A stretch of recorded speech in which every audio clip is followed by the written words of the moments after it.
स्तुति तथा देवी के द्वारा देवताओं को वरदान। गुरु का ध्यान। मैं भुवनेश्वरी देवी का ध्यान करता हूँ। उनके श्री अंगों की आभा प्रभ काल के सूर्य के समान है और वह मस्तक पर अर्ध चंद्रमा का मुकुट धारण करती हैं। उनके 3 नेत्र हैं। उनके मुख पर मुस्कान की छटा छाई रहती है और हाथ में वर्ध अंकुश पाश एवं अभय मुद्रा शोभा पाते हैं। गुरुदेव कहते हैं, देवी के द्वारा वहां महादैत्यपति शुंभ के मारे जाने पर इंद्र आदि देवता अग्नि को आगे करके उन कल्याणी मई देवी की स्तुति करने लगे।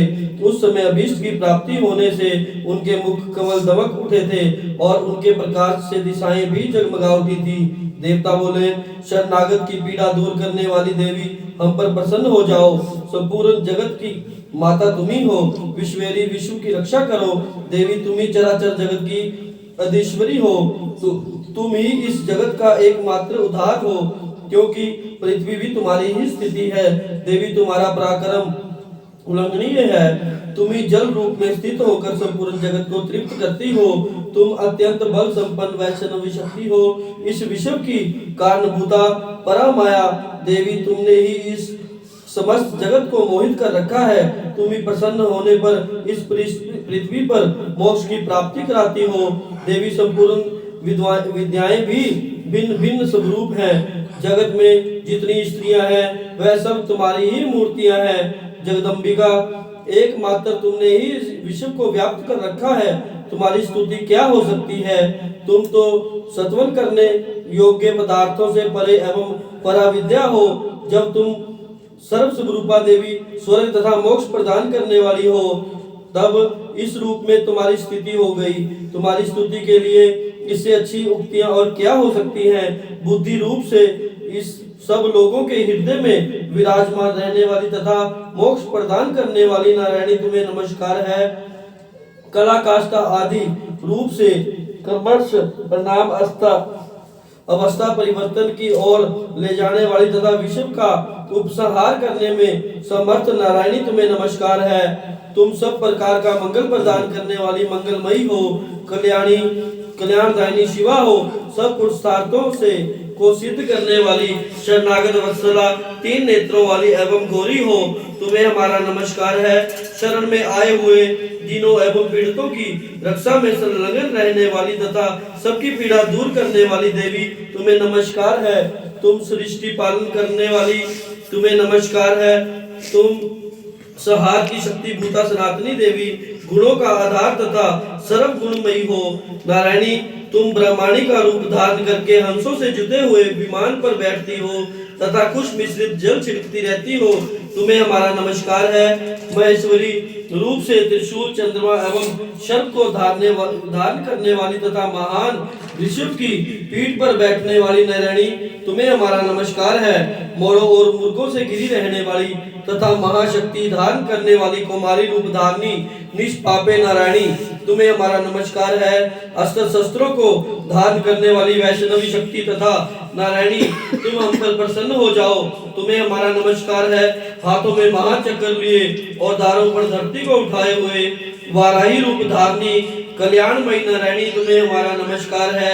भयंकर नरसिंह के रूप में दैत्यों का संहार करने वाली नारायणी, तुम्हें हमारा नमस्कार है। हाथ में महावज्र धारण करने वाली इच्छा शक्ति रूपा नारायणी, तुम्हें हमारा नमस्कार है। शिवदूती रूप से दैत्यों की सेना का संहार करने वाली, भयंकर रूप धारण करने वाली, विकट गर्जना करने वाली नारायणी, तुम्हें हमारा नमस्कार है। दाढ़ों के कारण विकराल मुख वाली, मुंड बाला से विभूषित मुंड मर्दनी चामुंडा रूप नारायणी, तुम्हें हमारा नमस्कार है। लक्ष्मी, लज्जा, महाविद्या, श्रद्धा, पुष्टि, स्वदा, दुवा, महारात्रि तथा महा अविदा रूप नारायणी, तुम्हें हमारा नमस्कार है। मेधा, सरस्वती, श्रेष्ठा, भूति, ऐश्वर्या, भूरे रंग की भूर्वी तथा पार्वती, तामसी, महाकाली, नित्या, स्वयं पुराण तथा ईर्षा सबकी अधिष्ठात्री देवी रूप नारायणी, तुम्हें हमारा नमस्कार है। सर्व स्वरूपा सर्वेश्वरी तथा सब प्रकार की शक्तियों से संपन्न दिव्य रूपा दुर्गा देवी, सब भयों से हमारी रक्षा करे, तुम्हें हमारा नमस्कार है। भद्रकाली ज्वालाओं के कारण विकराल प्रतीत होने वाली, अत्यंत भयंकर और समस्त असुरों का संहार करने वाला तुम्हारा त्रिशूल भय से हमारी रक्षा करे, तुम्हें हमारा नमस्कार है, जो ध्वनि से संपूर्ण जगत को व्याप्त कर के दैत्यों के तेज को नष्ट किए देती है। वह तुम्हारा घंटा हम लोगों की पापों से उसी प्रकार रक्षा करे, जैसे माता अपने पुत्रों की बुरे कर्मों से रक्षा करती है। चंडिके, तुम्हारे हाथों में सुशोभित खड्ग, जो असुरों के रक्त और चर्बी से चर्चित है, हमारा मंगल करे। हम तुम्हें नमस्कार करते हैं। देवी, तुम हम पर प्रसन्न हो जाओ, सब रोगों को नष्ट कर दो और गुस्सा होने पर सभी मनोवांछित कामनाओं का नाश कर देती हो। जो लोग तुम्हारी शरण में जा चुके हैं, उन पर विपत्ति तो आती ही नहीं। देवी अंबिके, तुमने अपने रूप को अनेक भागों में विभाजित करके इन रूपों में से धर्मद्रोही महादैत्यों का संहार किया है। अब सब दूसरी और आपके सिवा कौन कर सकती है? विद्याओं में ज्ञान को प्रकाशित करने वाले शास्त्रों में तथा वेदों में तुम्हारे सिवा और किसका वर्णन है? तथा तुमको छोड़कर दूसरी और कौन ऐसी शक्ति है? जहाँ राक्षस और जहाँ भयंकर विष वाले सर्प, जहाँ शत्रु, जहाँ लुटेरों की सेना और जहाँ दावानल हो, वहाँ तथा समुद्र के बीच में भी साथ रहकर तुम सभी भक्तों, सभी लोगों के द्वारा समन करने पर सबकी रक्षा करती हो। विश्वेश्वरी, विश्वेश्वरी, तुम सब विश्व का पालन करती हो, विश्व रूपा हो, इसीलिए इस संपूर्ण विश्व को धारण करती हो। तुम भगवान विश्वनाथ की वंदनीय हो। जो लोग भक्ति पूर्वक तुम्हारी पूजा करते हैं, तुमसे प्रेम करते हैं, वह संपूर्ण जगत को आश्चर्य में डालने वाले हो जाते हैं। देवी, प्रसन्न हो जाओ। जैसे इस समय असुरों का वध करके तुमने हमारी रक्षा की है, उसी प्रकार हमें शत्रुओं के भय से हमारी रक्षा करना। आप अपने भक्तों के पाप नष्ट कर दें एवं पापों के फल स्वरूप प्राप्त होने वाली महामारी आदि बड़े बड़े उपद्रवों को शीघ्र दूर करो। विश्व की पीड़ा दूर करने वाली देवी, हम तुम्हारे चरणों में पड़े हैं तथा तुम्हारी शरण में आए हैं। हम पर प्रसन्न हो जाओ। त्रिलोक निवासियों की पूजनीय परमेश्वरी, हम सब जो तुम्हारी शरण में बैठे हैं, हम भक्तों को वरदान दो। देवी बोली, मैं वर देने को तैयार हूँ। तुम्हारे मन में जिस वस्तु की भी अभिलाषा हो, उसे मांगो। संसार के लिए उपकार कारक उस वर को मैं अवश्य दूंगी। देवता बोले, देवी, तुम इसी प्रकार हमारी रक्षा करो और हमारे शत्रुओं का नाश करती रहो। देवी ने कहा, देवताओं, वह समस्त मनवंतर के 28वें युग में शुंभ निशुंभ नाम के दो अन्य महादैत्य उत्पन्न होंगे।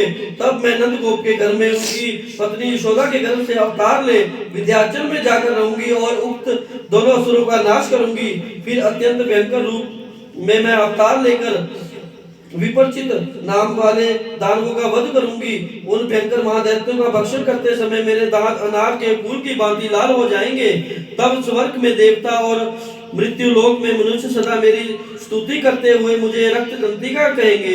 फिर जब पृथ्वी पर वर्षों तक वर्षा रुक जाएगी, पानी का अभाव हो जाएगा, उस समय मुनियों के सत्वन करने पर मैं पृथ्वी पर अयोनिजा रूप में प्रकट हो जाऊंगी और अनेक नेत्रों से मुनियों को देखूंगी। उक्त मनुष्य साक्षी के नाम से मेरा कीर्तन करेंगे। उस समय मैं अपने शरीर से उत्पन्न शाखों के द्वारा समस्त संसार का भरण पोषण करूंगी। जब तक वर्षा नहीं होगी, तब तक वह शाख ही पृथ्वी की और लोगों के प्राणों की रक्षा करेंगे। ऐसा करने के कारण पृथ्वी पर शकंबरी के नाम से मेरी ख्याति होगी। उसी अवतार में मैं दुर्गम नाम के दैत्य का वध करूंगी। इससे मेरा नाम दुर्गा देवी के रूप में प्रसिद्ध होगा। फिर मैं भीम रूप धारण कर हिमालय पर रहने वाले दैत्यों का भक्षण करूंगी। उस समय सब मुनि भक्ति से नतमस्तक होकर मेरी स्तुति करेंगे। तब मेरा नाम भीमा देवी के रूप में विख्यात होगा। जब अरुण नामक महादैत्य तीनों लोगों में भारी उपद्रव मचाएगा, तब मैं 6 पैरों वाले संख्य भ्रमरों का रूप धारण कर उस महादैत्य का वध करूंगी। उस समय सब लोग मुझे ब्रह्मारी कह के मेरी स्तुति करेंगे। इस प्रकार जब जब संसार में कोई बाधा उत्पन्न होगी, तब तब मैं अपने भक्तों के बुलाने पर उन बाधाओं का नाश करूंगी। जो भगत मेरी प्रतिदिन आराधना करेंगे, धूप होम आदि करेंगे और गुरु धारण कर गुरु मंत्रों से मेरा ध्यान करेंगे, मैं उन्हें दर्शन देकर उनके पाप नष्ट कर अनेकों सिद्धियां जन कल्याण के लिए अवश्य दूंगी, ताकि वह भगत उन सिद्धि के माध्यम से धर्म का प्रचार और लोग अधर्म की राह पर चल रहे हैं उन्हें सही धर्म की राह दिखाएं। और कर्म फल के कारण जिन लोगों पर विपत्तियां आती रहती हैं, भगवती के बाद भी उनके घरों में अशांति, बीमारी अथवा उस घर में लोग अधर्मी होने लगे, तब मेरी यह सिद्धियां काम आएंगी। भगवती आपकी सिद्धियों से कल्याण होगा। यह कहकर देवी अंतर ध्यान हो गई। देवी की स्तुति नामक 11वां अध्याय संपूर्ण हुआ। बोलो सच्चे दरबार की जय। मणिमाजरा कालका गद्दी की जय।